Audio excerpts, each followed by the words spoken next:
and Shirley are the unlikeliest of companions from opposite ends of the world. Shirley with her golden tresses, dimples, and a smile that can melt the coldest hearts on the darkest winter nights.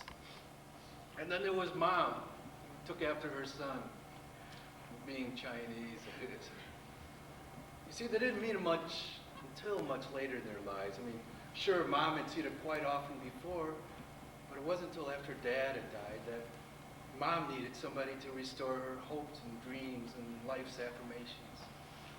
So it's no surprise that Mom's got a huge framed picture of Shirley, and she couldn't have been much more than 4 or 5 years old, all decked out in her pink leotards, a frilly tutu, and a beautiful bright spring bonnet. Her eyes glowing, her teeth sparkling, and her mouth open ever so slightly that you can practically hear her singing. On the good ship Lollipop, from the movie Bright Eyes. However, I knew it was actually the movie Heidi that first endeared Mom to Shirley Temple. Having seen it countless times on Family Classics with Fraser Thomas on Sunday afternoons at 4 p.m. And so it was from there the relationship kept building. You know, from Shirley's tap dance duet with Bill Robinson in The Little Colonel to The Stowaway, where Shirley plays authentic Chinese instruments, quotes ancient Chinese proverbs, and speaks fluent Cantonese. Much better than I or any of my siblings had ever been able to speak it.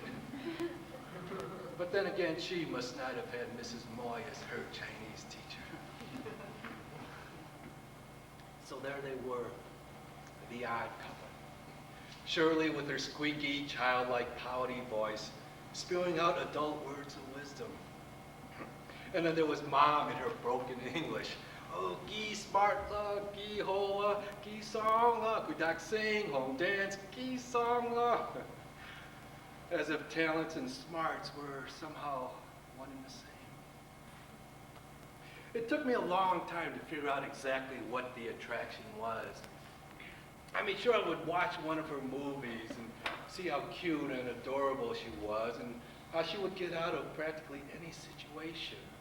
And after the movie, I would smile and feel warm inside, but, you know, after all, it's just a movie. I mean, I had often felt that way after watching E.T., too. But then Mom had her first grandchild.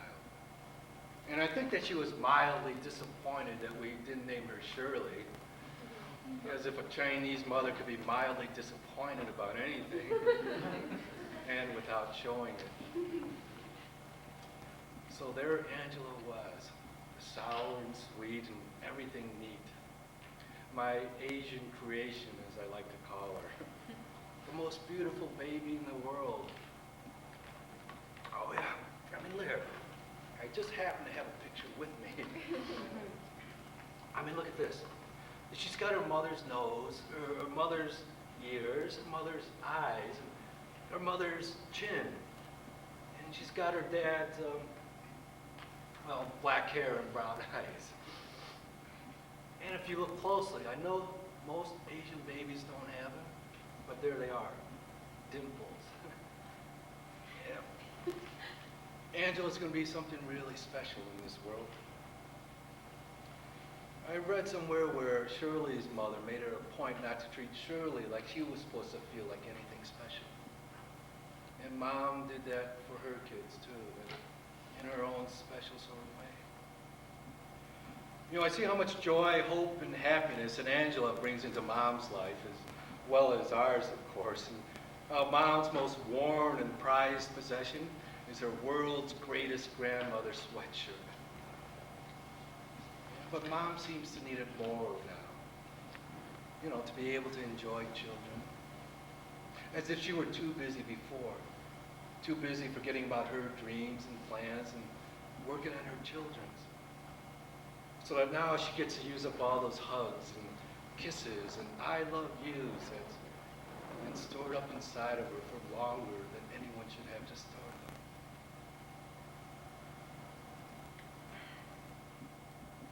They also say that if occasionally, certain characteristics or traits may skip a generation.